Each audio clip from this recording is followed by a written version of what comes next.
what I'll do here is introduce you first and so on. Oh. So you get just a minute. I know we're on.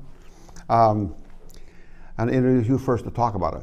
Welcome, ladies and gentlemen, to another edition of Media Watch. My name is Bob Lovegreen. I have Rob Raffaelli, who I was just speaking to. We discussed mainly media stuff. In fact, Rob has he goes to San Diego quite often, and he gets the Union Tribune. And we'll refer to it precisely in the article itself, but there's obviously the same thing as far as, I don't know about this, I don't know about them though. I don't think they're pretty kind of Republican, I think, pretty much, aren't they? Or are they? Anyway, without further ado, I'm going to have Rob start it off. Thanks a lot. What are we talking about first, Rob? Well, I think since the Democrats are determined to make us care about January 6th of 2021, Yeah. although in fact we don't care, I should touch on that. Have you watched any of it? A sliver here and there. And me too. No, I haven't done it at all. I can barely stand it because when every assumption is a lie, it's hard to stay focused on it. Yeah.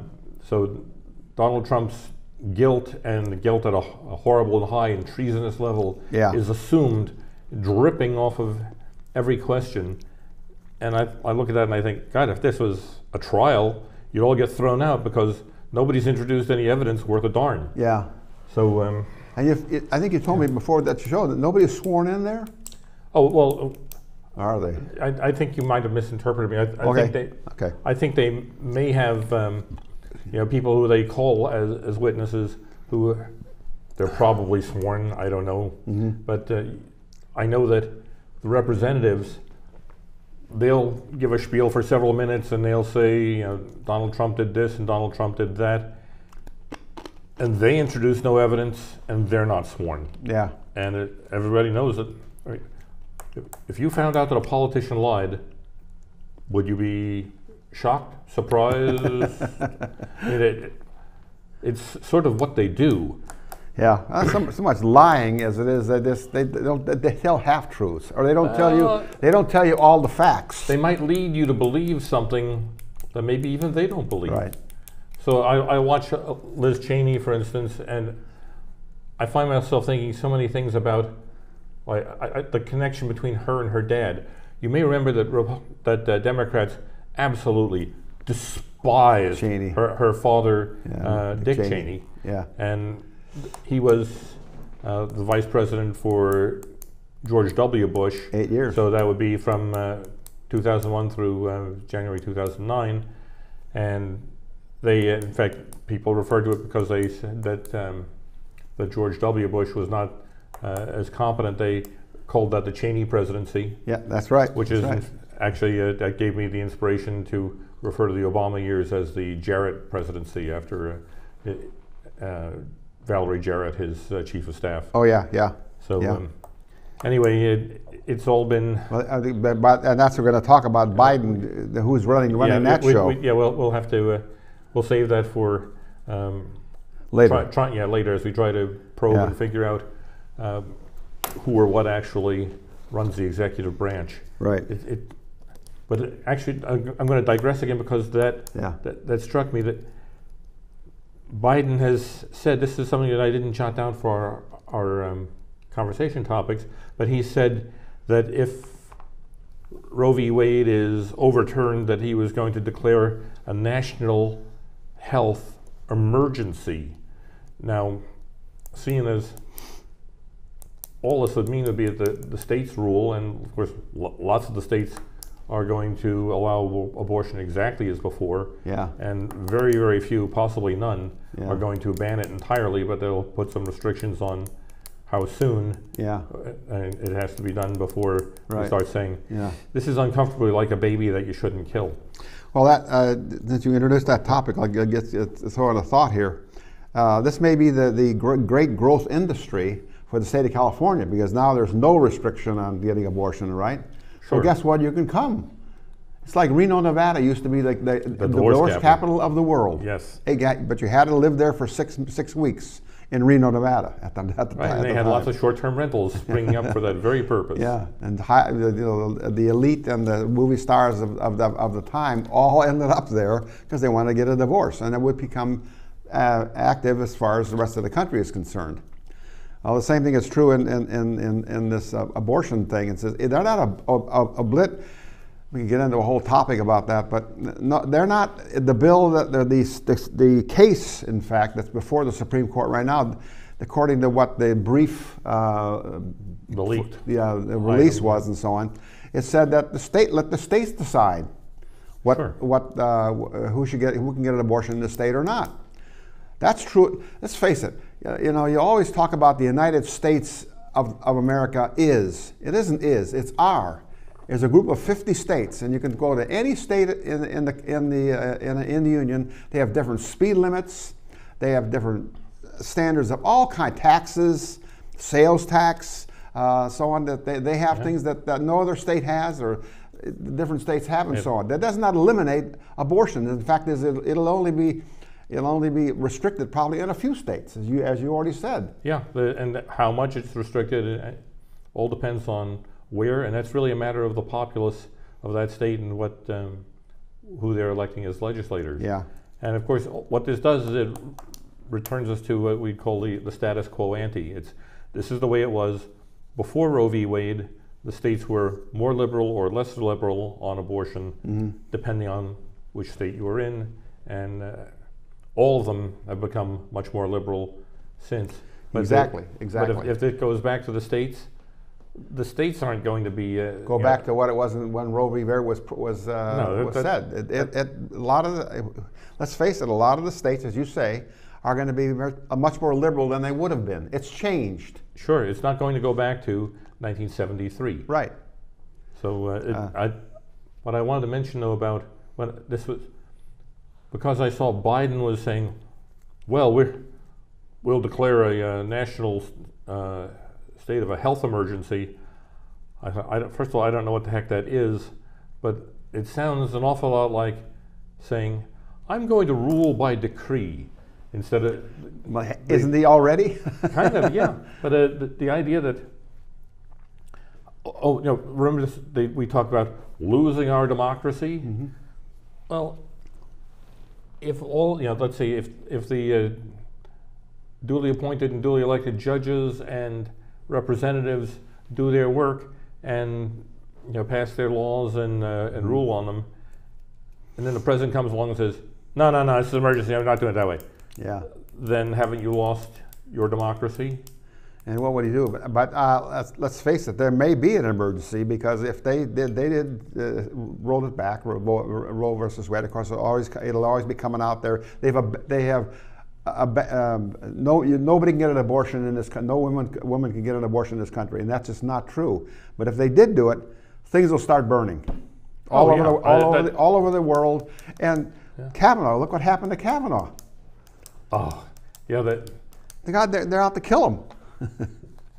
It's extra amusing to me. And they were 1 minute, and he was the guy that did it. I don't know if it was directly or not, and that hasn't been established. He's still alive. He was, he's in custody, thank God. But what the senior, what is it called, the seniority, the majority leader in the Senate, what's his name in New York? Chuck Schumer. Yeah, Schumer. He's been on the TV, but he said, you're going to pay the price, or something like that. Yeah, you right? touched that. And he said it very angrily and so on. Talk about incitement. Incitement. And the guy that he may have incited, the guy who felt inspired to go look for Kavanaugh. Because he named Kavanaugh even. Yeah.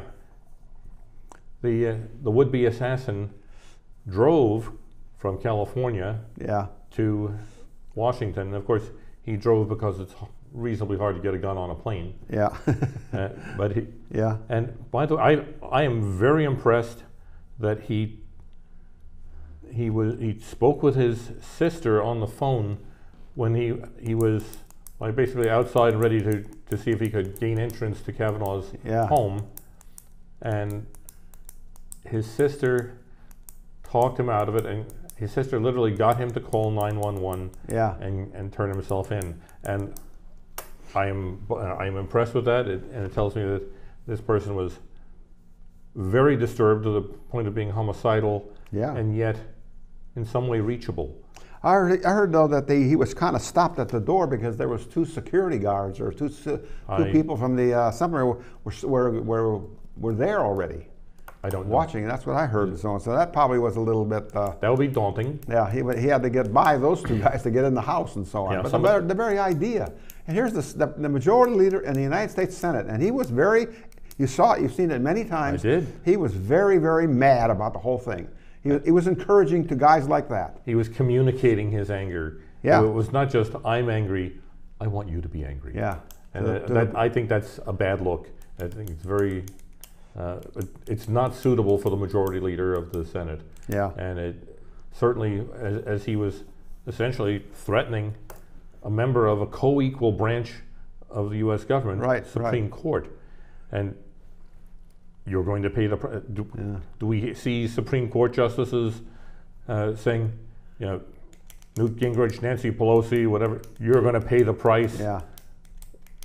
What? That doesn't smell of justice. It's it's rash. It's intimidation. And Maxine Waters has said that if when they follow them in the restaurants, follow them in the bathroom, and which they did. Yeah. and talk about encouraging people to do exactly that. And that's exactly what if and when they do come down with this judgment and so on, you know, look out. I wouldn't want to own a Wendy's hamburger place. Put it that way. A franchise, if you know what I mean. Yeah, some guy fell asleep, and the next thing you know, they burned the place down. Well, there's that about mobs.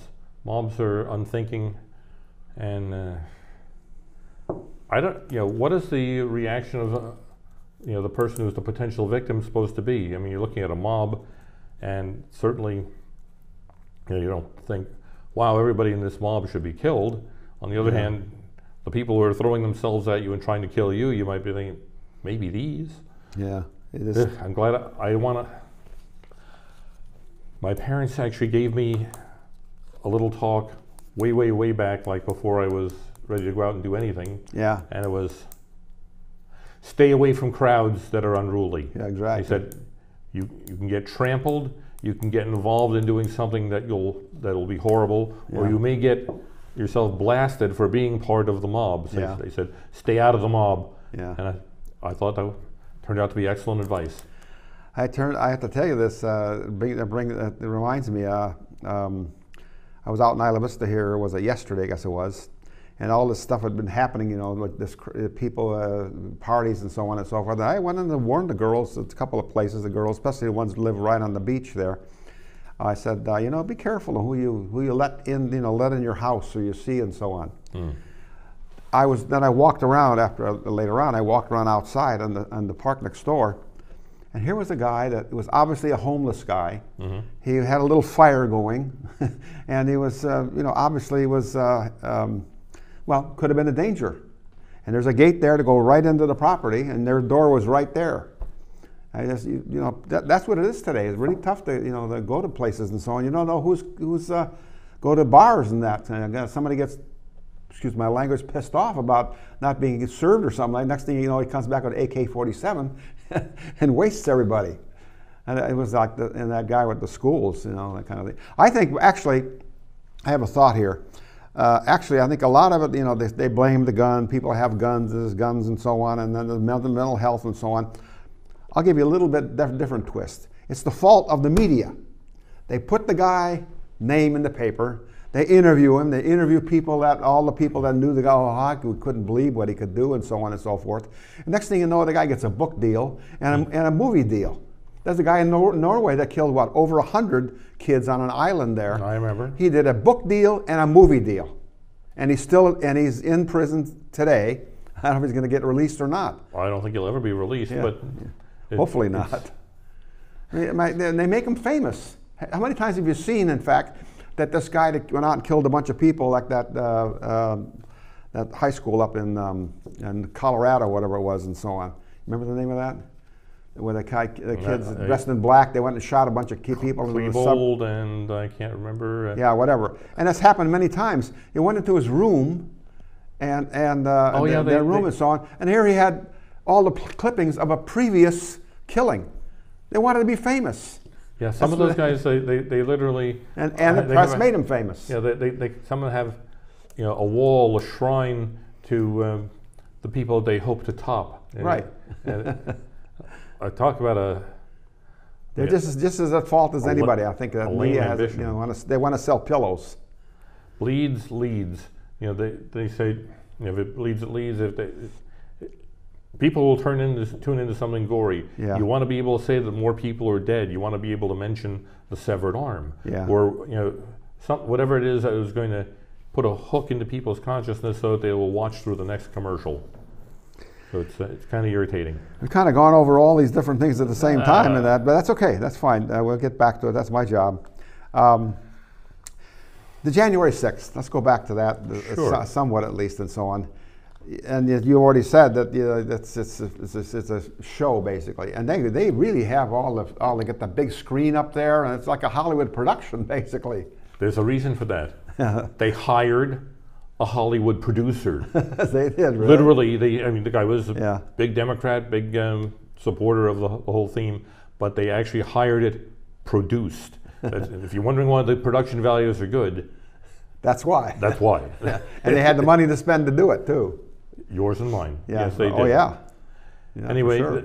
So while we're at it, here's the bizarre thing about this kind of hearing. Now, ordinarily in hearings about all kinds of things that have any kind of contentiousness about them, there's, let's say, there'll be Republicans and there'll be Democrats, and they go back and forth and they each have something to say about it. And unless everybody's united in their viewpoint, then they'll discuss different points. They'll bring out other evidence or another way of seeing it. Well, the House Minority Leader for the Republicans, that would be Kevin McCarthy. Yeah. Kevin McCarthy said, okay, January 6th committee, here are the Republicans I want to put on it. Pelosi said, no, you can't have those. Yeah, Jordan. They didn't want Jim Jordan. They didn't want Jim Jordan, and there was another one who was also struck me as very effective. They didn't want those fast-thinking, effective people who had a different point of view. They essentially they took. Yeah. She said, "Well, Kinzinger and Cheney and Liz Cheney." Yeah. So here are two Republican representatives who hate Trump. Yeah. They despise him. They've wanted to stamp him out since the day he was elected or before. And oh, gee, isn't that perfect? They rubber stamp everything that the Democrats say. They're basically the prosecutors themselves. Yeah. So there is no investigation of the ordinary sort where somebody says, well, what do you have in favor of that? Okay. Well, just what do you have against hearing that? the other side. I mean, that's the whole idea. Yeah. And in those committees, usually it's it's kind of like the way it's set up right now. And of course, it's so close. It usually is only one member. There's only one member Democratic more than the Republican, right? Because Like you it's have, so close. You might have. That's far from what it is now in this committee. Yeah. Well, far from it. The two Republicans might as well be. Democrats. Anyway. Democrats. They're certainly utterly anti-Trump, and Trump is the person who's being discussed. They're trying to. I think I've talked to you before about this. I'm not impressed with the way Trump handled it. On the other hand, it's true. I played his video when I listened to that, and I said, "That's not an incitement." And then, as we look at the calls and emails from the previous few days, when Trump and the White House are saying, you know, we could get you another 20,000 National Guardsmen to really make sure that this doesn't get out of hand. We've been told that. Yeah, we've been told that it might get out of hand. Yes, I advise it and I'm okaying it. And so the person in charge of security for Congress is the Speaker. And Pelosi specifically nixed it. Nixed it, right. No. Yeah, right. So why would you do that? If you wanted it secure and intelligence is coming back saying, hey, there may be trouble, I think that the Democrats are just it's a campaign thing. If they can keep this thing going, absolutely. And I think that they made a big mistake. People don't really care about this whole thing. It's not an insurrection. The leader of the insurrection, from what I can tell, is the guy that stood in front of the post and is wearing a helmet with horns on it and a fur on it and so on, and he had something tattooed on his chest and so on and so forth. This is the leader of an insurrection? Come on, man. Actually, I think what he was a Vikings football fan in town for the game between the Vikings and the Redcoats, or whatever the name is these days. Redskins. That's right, it's not Redskins anymore. What is the Commanders, I guess it is. Yeah. The Commanders or whatever it is. And he got lost. He got on the wrong bus. Here he ends up at the Capitol. So he decided, okay, well, we'll just do this instead. Now, of course, that's not the case, of course. But maybe, I don't know how many, he's going to probably get 20 to life because of that. For being stupid, by the way. Yeah, looking at what they did, most of these guys have been overcharged. Intriguingly, some of them... They didn't have guns, for one thing. Nobody had a gun. That's right. These guys, they taken into custody and were taken into custody. None of them brought a gun into the Capitol. Right. Not a one. Not a weapon. No weapon. For insurrections, that's really weak. Right. Perhaps I wasn't there. Maybe I should be taking it more seriously. But when they come in unarmed, it's kind of weak. Yeah.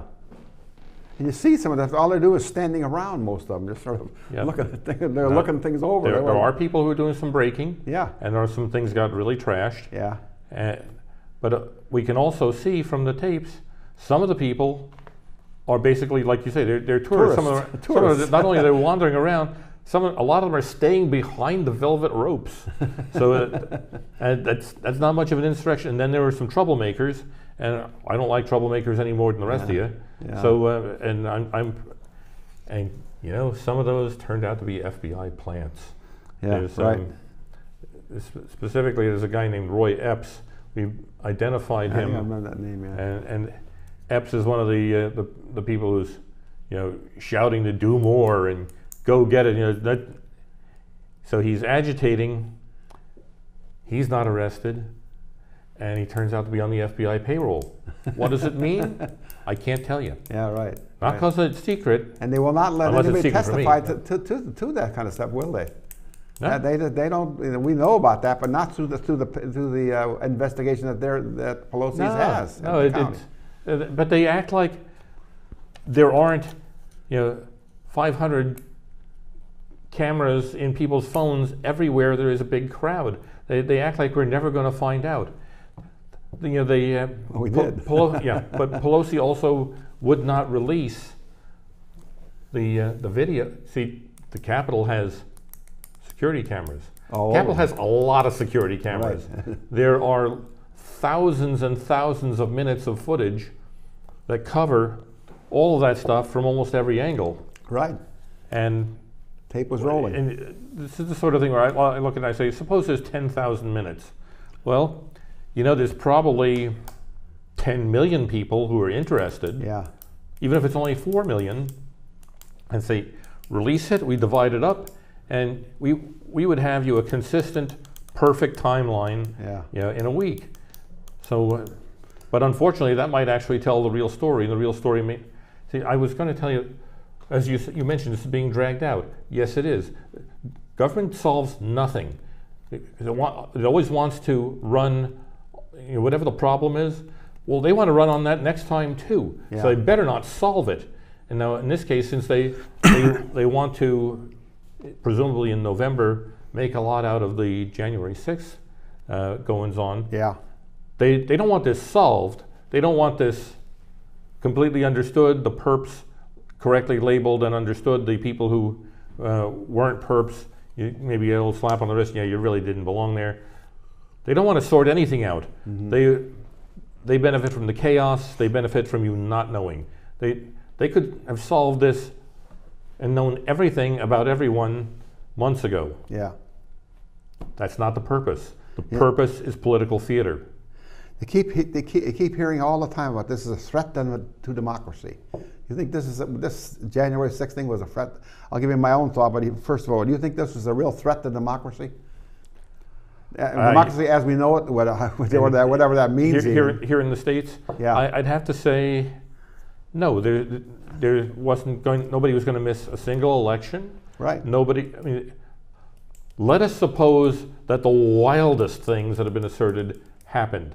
Suppose that they forced Mike Pence to do something while counting the electoral votes or certifying. Suppose that somebody had gotten killed.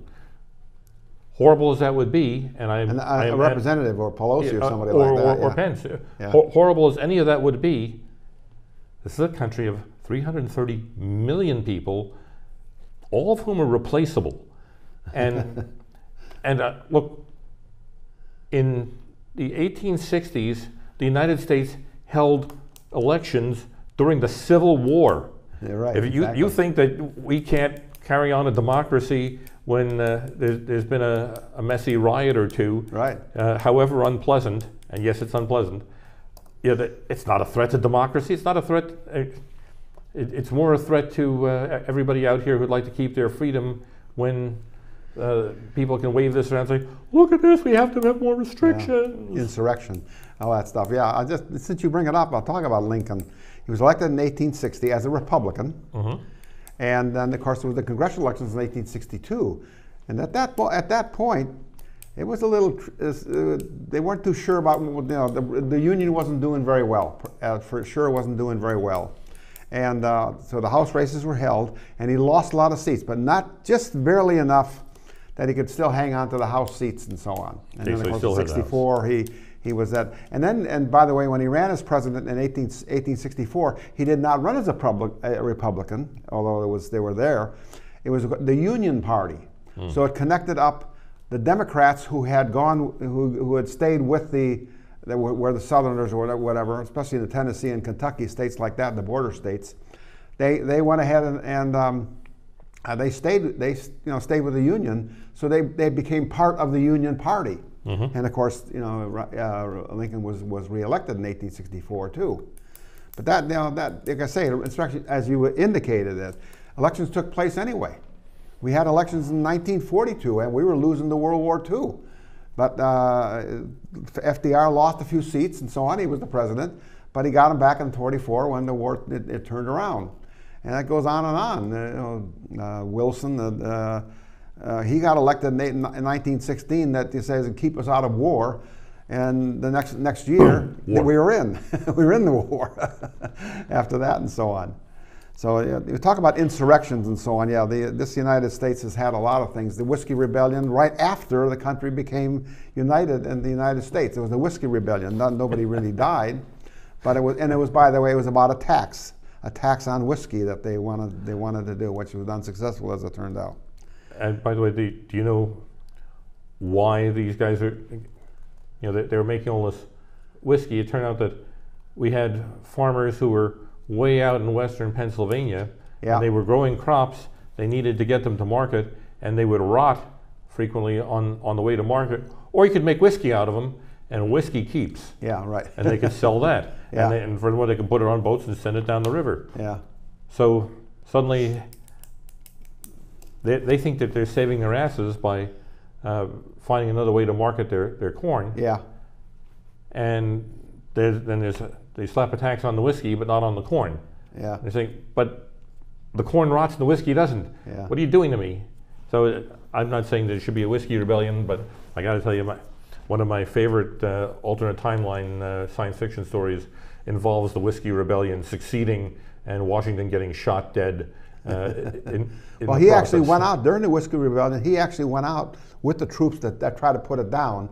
He was out there. He was out there. Yeah. As president, as the president of the United States. But along that line, what I'm saying about that along that line is, democracy, I think, is pretty safe. It is an experiment, and it's an ongoing experiment all the time. This is part of the process and so on. But we have safe elections. Nobody really gets killed. Maybe some fraudulent stuff going back and forth and so on. I don't know for sure. Although I had a good story to tell about that, but I won't. A personal story I can tell about that. I told it earlier tonight to somebody else. But they're messy. How is it? Churchill says democracy and it's a terrible system except for the others. Yeah, except all the others and so on, which are dictatorships and so on, which is of course going on in Russia and China. And here you got a guy in Russia that's got his finger on the nuclear button. He can launch those rockets anytime he wanted to, basically, and he makes the decision. Boy, they better have somebody around there that is keeping a real close eye on, what's his first name again? Vladimir. Vladimir. They better keep their eye on that guy. You don't want him pressing that button and so on. But not in this country. This is not particularly in terms of nuclear threat and so on. But in general, we have elections. That's the bottom line. Every election in this country is an insurrection. It changes things. The election in 1932, the election in 1860. Reagan's election. I mean, all kinds of elections that they didn't think that the country was going to survive. Andrew Jackson, he was the first president elected from outside Virginia or Massachusetts. The first 5 presidents, 4 of them were from Virginia, and then and Massachusetts twice. And that was the son. John Adams was elected in 1796, and his son was elected in 1824, John Quincy Adams, and so on. After that, in 1828, was the first time, and they were just, they thought the world was going to come to an end because Andy, he invited everybody over into the White House. They had to redo the White House after the inauguration party was over. Yeah, he was a little less genteel. Yeah, oh yeah, he's a frontiersman and so on. And he turned out to be a pretty good president. And his vice president was Van Buren, who had been the governor of New York. Or something like that. Something like that anyway. The Cherokee don't have any reason to love him. Yeah, right. And he hated the British, I know that. In fact, he lost in the Battle of New Orleans. He won that one. Well, anyway. I want to say one last thing about democracy here. Yeah. I want to quote my father, who said to me very seriously, "There's no proof that it works." Exactly. In fact, we're trying to prove it every time we have an election. That's right. Jury's still out. I wish I'd known your dad better. You got to write this stuff down that he says. It's still being proved. I always like to say, there was the American Revolution, there was the French Revolution, there was the Mexican Revolution in the early 1900s, and then, of course, the Russian Revolution. Now, forgetting about the American Revolution for right now, the French Revolution didn't work out so well, and became Emperor Napoleon and so on. The Mexican Revolution, that is the revolution that killed more people than any of the other 3 people, and they never really did solve that. And it never really, democracy never set in. And of course, the Russian Revolution, when they just named them, instead of the Tsar, now that's the head of the Politburo or the president or something like that. They had a democracy briefly, the Kerensky regime. Yeah, that's true. That's true. But of course, the next thing we knew was in World War I, the Germans shipped Lenin. Yeah. They wanted to destabilize it. They put him on a train to get him back to Russia because he said he was going to stop they would take Russia out of the war. Talk about But let me finish and so on. Then we go back to the American Revolution. Was that successful? As you said, your father said, we're still finding out about that. We're not sure that it is successful. But we seem to do it every time. Yeah, it's got its pluses and minuses. Mostly, I'm in favor. Yeah, absolutely. I'm saying it. You got to have them just to throw the bums out. My wife had her political philosophy was never vote for the incumbent. If he didn't get his money in the first 4 years, he ain't going to get he or she now is not going to. They had their chance, they lost it. Basically, that actually was her philosophy. I'm not sure because it was a secret ballot. Of course, I don't know how she voted. I never really asked her about it. She voted, though. She always voted. Anyway, yeah, I don't know. There's a whole bunch of things about here. I'm in my late 60s. I have missed one election. Yeah. And I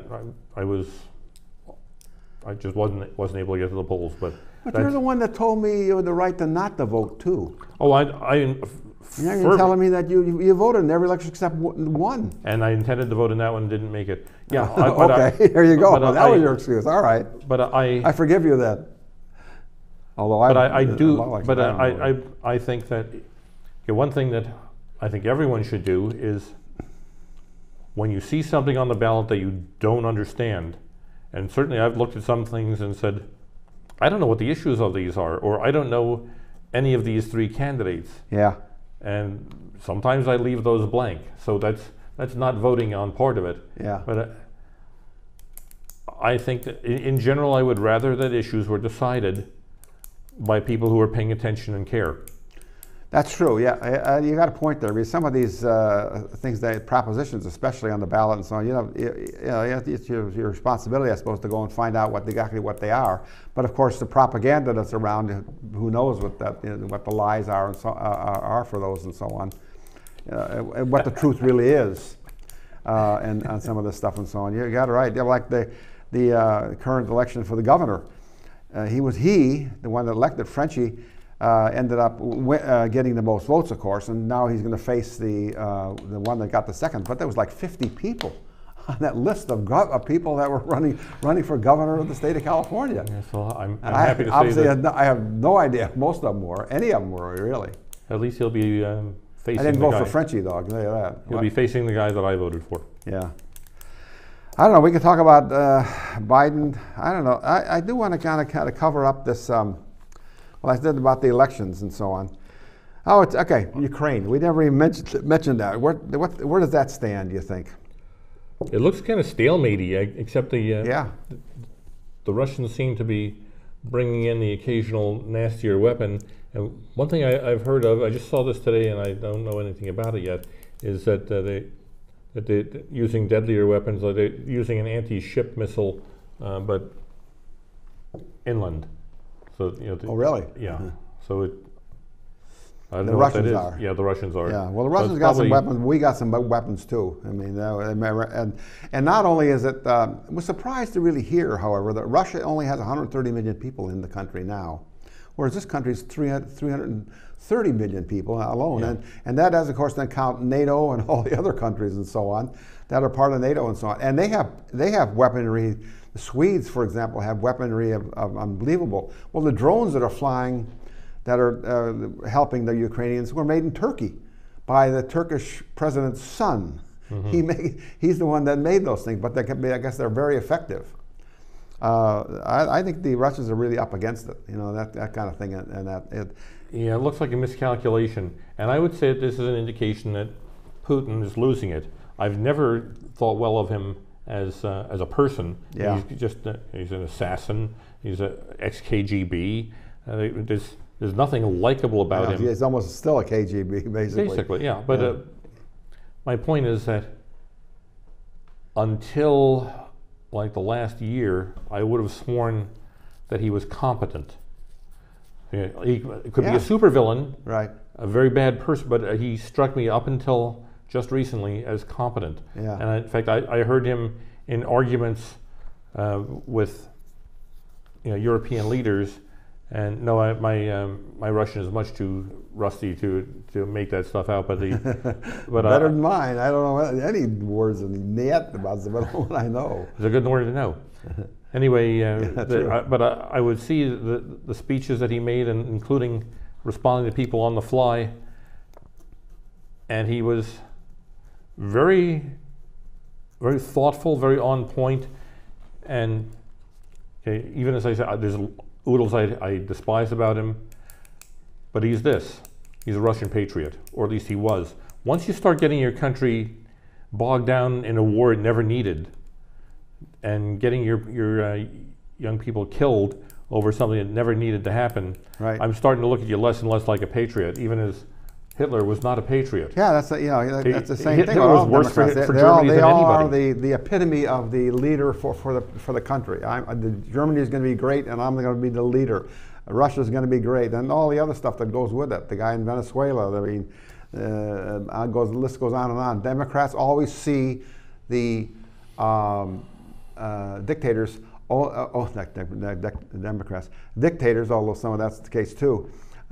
Dictators always see the country as their country. It belongs to them. They know what's good for the country. Yeah, well, every time I hear Nancy Pelosi say, we could lose our democracy, yeah.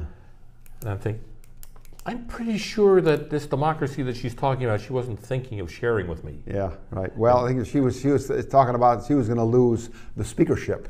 She was going to lose the House, and she was no longer going to be Speaker.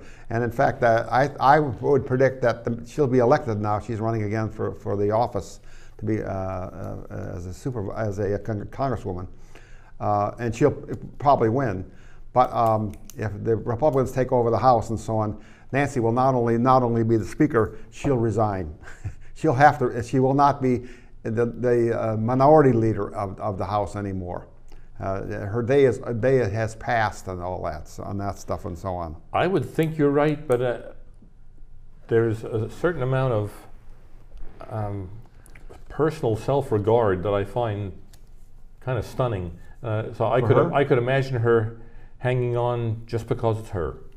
Yeah. And I'd like to, well, doesn't matter what I'd like to think, I'll have to watch. Yeah, well, she is, that office is very powerful, being the Speaker and so on. You can really, you basically, without your okay, legislation doesn't get through. And you're also second in line. And she'll lose that. And if the President and Vice President are killed, then the Speaker of the House succeeds. So she's... Yeah, right, she's third in line. Third in line. Yeah, the presidencies too, and so on. In this case, that may be closer than we might think, and so on. That's another thing that we can add to it. Yeah, look, I could imagine Joe Biden's health doesn't look good. Right, I could imagine him having to resign just because he's not up to it. Yeah. I could imagine his health failing.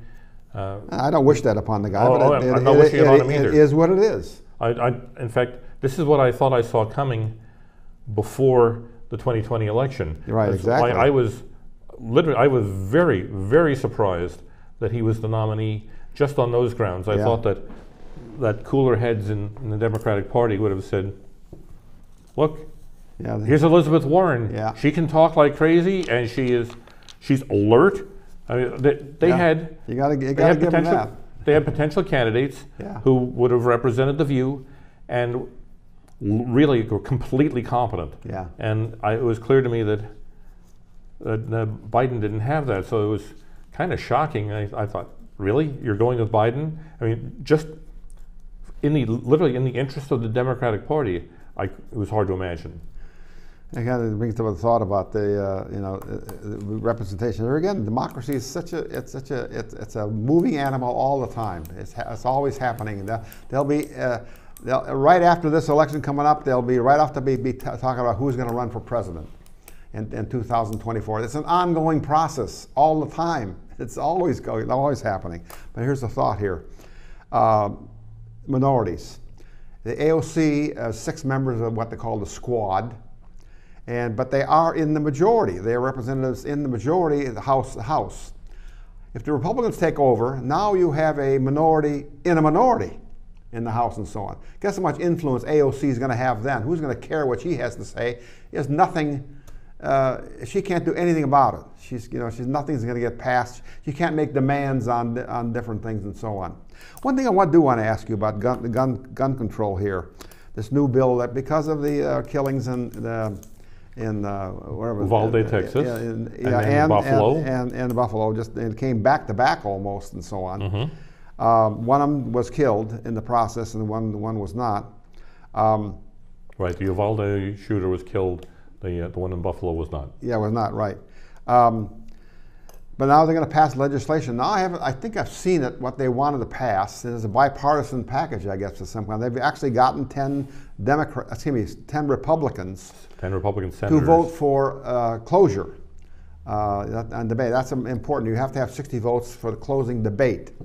That's a killer because the Democrats only have 50 senators, but they have gotten 10 Republican senators that are going to go along with this, so to probably get not necessarily will those the senators vote for it, but at that point it doesn't matter because now it's before the whole Senate, and if they have 50 votes plus if it's Kamala Harris and so on, it will pass.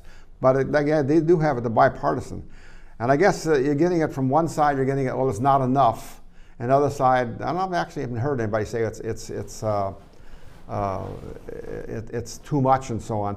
But for example, 18-year-olds should not be able to buy a semi-automatic shotgun, machine gun. I don't think that just doesn't stick. You can't drink until you're 21 years old, but you can buy an AK-47 or whatever it is that they're trying to outlaw. So you're buying into the stuff that you don't seem to understand. In that. Okay. Okay. Well, that's what I'm asking you. That's what I want to see, because I know that you have some thoughts on that. Sure. Oh, I'm prefacing this. I was looking at some debate online, and somebody who was very pro-gun control stated online, "Stop telling us about what kind of gun this is or what it." He says, "We don't care," and I didn't bother following this, except I said, well, that might be a problem because if you want to win an argument, you should probably know something about the subject. Yeah. But anyway, almost no one owns a machine gun in the United States. It's possible to do so. You have to jump through a lot of hoops, pay a big tax, and you essentially give up your Fourth Amendment rights. That's to do it legally, but illegally. Yeah. Well, the thing is, but illegally. Of course, you haven't solved the problem. Okay, illegally, the law doesn't matter. Yeah, right. Exactly. Yeah. So that doesn't solve the problem. and thing is, and none of these crimes were committed with a machine gun. Yeah. So I understand that. There's semi-automatic, and I don't even understand all that stuff to begin with. It's simple. If full auto is auto loading and auto firing. Mm-hmm. You squeeze the trigger and it fires until the magazine is empty. Right. Semi-auto is an auto loader. You squeeze the trigger, it fires. The bolt blows back, strips off another. Automatically, but it doesn't fire again. Yeah. So there's auto loaders and auto firers. You have to squeeze the trigger You have to squeeze the trigger squeeze again. the trigger each time. So that's what people own. Yeah. I own at least one semi-automatic. Yeah. I own at least one revolver. Yeah. But let's go all the way down to all those things. Those were rifles. At least the Uvalde guy, AR-15. It's a rifle. Mm-hmm. Just the proportion of murders. Okay, there are some. Less than half of the murders in the United States are committed with guns. Yeah. The rest are knives, hands and feet, scarf around the neck. Yeah, all sorts. So, and of those that are committed with guns, yeah, the fraction it's under 10% of them are done with rifles. Yeah. So you could make all of the rifles in the world go away, and that would change very little. But anyway, all I'm going with here is, let's look at the restrictions. What are the restrictions? They want to change how old people have to be in order to buy. Now, you can make it, as far as I'm concerned, if you feel like it, you can push the age of adulthood back up to 21. Yeah. We've lowered it to 18, except that we have notches out. You say, yes, you're an adult. You can sign a contract. You can do a lot of things that bind you as an adult. You can join the military, but you can't drink, and now they're saying you can't buy this gun. Right. I don't know what the wisdom of that is, and I'm 68. Now, will it solve the problem? Somebody walking into a school and killing 19... I don't know. I don't see that. I'm just a rhetorical question. No, my answer is no, it won't. That would be my guess. My guess would be, if they're going to get it, if they get it legally, they'll try to get it illegally. If a person is really... I don't want to give anybody ideas, so I never describe anything that I've thought of or know from history. Yeah. But there are so many ways to, especially if the targets are children, there are so many ways to do damage with no gun at all involved. Yeah. I mean, it's a horror. And of course, that's adults are supposed to guard and care for children, not harm them. Yeah. But anyway, if one of the teachers in that room had a gun on him, it was a woman and a man that killed. Two teachers were killed. One was a man and one was a woman. Mm-hmm. Had a gun on him, would have been a lot less children killed. In fact, let me finish. Mm-hmm. There was a story, I don't know if anybody, I just heard about it, in fact. Some woman in West Virginia, I don't think it was a school, it was in a store of some kind. Anyway, she was carrying a gun. Mm-hmm. And this guy comes in and starts shooting, and she shot him. She put all 6 bullets of the gun into the guy. Mm-hmm. You haven't even heard anything about that and so on. That stopped it right there. That stopped that killing thing and so on. And one other thing, I read that in the state of Ohio, you do not have to have a permit to carry a gun anymore. But there are certain restrictions. You can't get the gun if you have mental health problems. You can't buy a gun if you are a variety of things, one of which is if you were dishonorably discharged from the Army or the service. You can't buy a gun. You can't have a hidden gun. I don't know if that even stops you from buying a gun even and so on. But there's a whole bunch of restrictions. But now in the state of Ohio, if we meet the criterion, I'm not so sure I could. I was in the Army too, and I don't think I got a really honorable discharge from when I got out. They just let me go, basically. Okay, well, wasn't a very good soldier. You would know if you had a less than honorable discharge. Yeah, well, I don't know. But although I got the credit in my Social Security for it, that I have service. She looked it up on the computer, and I guess it didn't come up. Anyway, it made me think about that. In fact, even. Anyway, it's just you can't have a hidden gun. But in the state of Ohio, if you meet all their criteria, you can have a gun on you and nobody knows it even. I think the state of Texas, but you can't even have it on you. They can still see it, can't you? I don't know the details well, there. Again, here it goes. Lots of them have open carry. Yeah. What is an interesting phrase that they would use for the Ohio one. It's called constitutional carry. Yeah. He says, yeah, the Constitution is my carry. So you have permit. heard of this thing. That's my carry permit. Yeah. Okay. Well, that's the whole thing. I mean, I don't know how many countries have in their constitution that you can own a weapon. You know, if you carry that Second Amendment to the Constitution. Think almost none. Yeah, almost none. can't think what they had nothing. But in this country, that's what the founding fathers thought the militia was able to do it. Now, of course, there's several interpretations of that. But of course, without the militias, of course, the American Revolution would never have been won by. We never would have beaten the British and so on. There were people that carried guns all over in the colony. That's what you had, a gun basically. Everybody did, even in the cities. So interestingly, I hear people speak of muskets, which are smoothbore and not so accurate. Yeah. A lot of American civilians spent extra money to buy that newfangled invention, the rifle. Yeah. Because the rifling in the barrel spun the bullet up and made it much more accurate. Yeah. So a lot of these guys were armed and personally armed, having spent the money themselves with what was essentially cutting edge armament technology. Yeah. So that was the cutting edge then. Yeah. And of course, the Second Amendment doesn't even use the word gun. It's arms. Yeah, arms, right. In fact, when I read that when I was 10 or 11 years old, I looked at it and I said, so why can't I have a knife? and there were all these rules, you can't carry this, can't carry that. But this says I can. Yeah. Nobody cared what it said.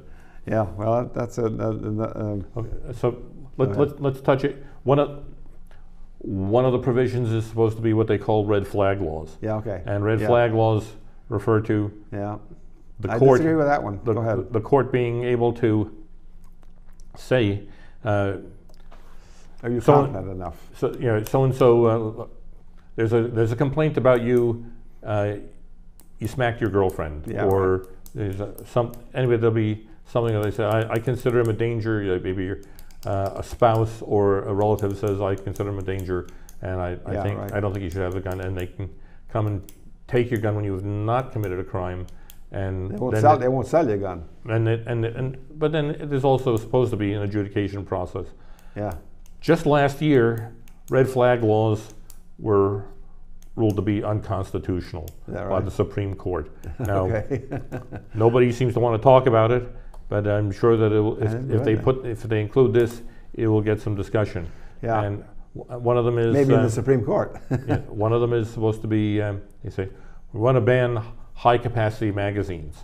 Yeah. So, and what's a high capacity magazine? They're talking 10 rounds, but the thing is, once you put high capacity magazine in the law, then the people come along and they bump that number down. Yeah, right. When I was first when I began shooting, a little short of age 30, going to the range with friends, lots of guns just commonly had this would be semi-automatics.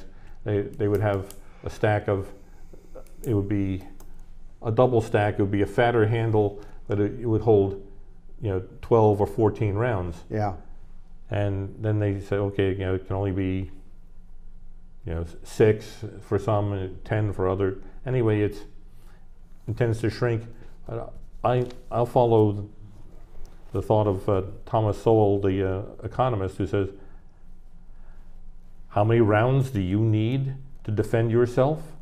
Until you're there, how the hell would anyone know? Yeah, I know, right. I mean, the people who are going to decide this are people who have armed guards with high capacity magazines. Yeah.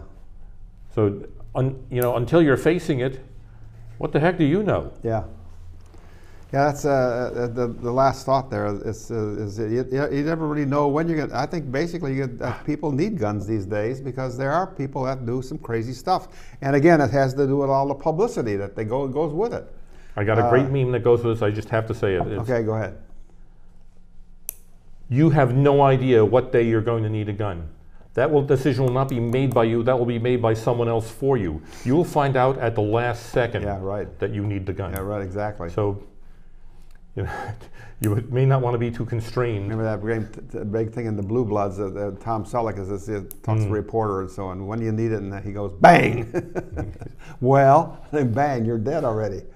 Yeah, but I think to some degree you need them. I have it from my own experience. I came home one day and was walking into my bedroom, and here was this guy sitting in my bedroom watching TV and eating some soup can of soup that I had.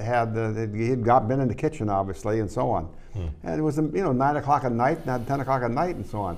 Well, luckily, I had a weapon. I didn't have any ammunition for it. My wife had bought a shotgun. She was a country girl, born on a farm in Minnesota. And that's the first thing you do when you buy a piece of property like we had. You buy a shotgun. So I had this thing. And I don't know if I'd had ammunition for it. I'm sure I don't want to kill anybody. Put it that way. I'll pay the price. If I kill them, I'll probably go to jail anyway. Anyway, it's a long story. But the bottom line is that it worked. I pointed at the guy, and it did that shotgun makes. He actually dove through the window. He had come in through the window, bedroom window, and it was still open. He actually did a swan dive right through the window. It was dark. And so on. I got rid of the guy. But there again, you just don't know.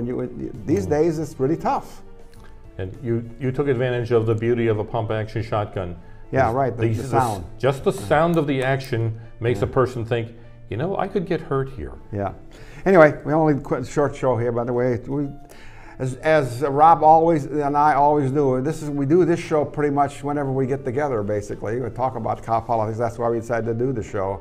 And reading newspapers. Anyway, hopefully you've learned something, and if you disagree or not, we do have a website. I think it's probably on the screen, and you can ask questions and we can answer them next time we're on, 2 weeks from now. Thank you very much. Goodbye. Send us an email. Yeah, send us an email. I checked as recently as this morning.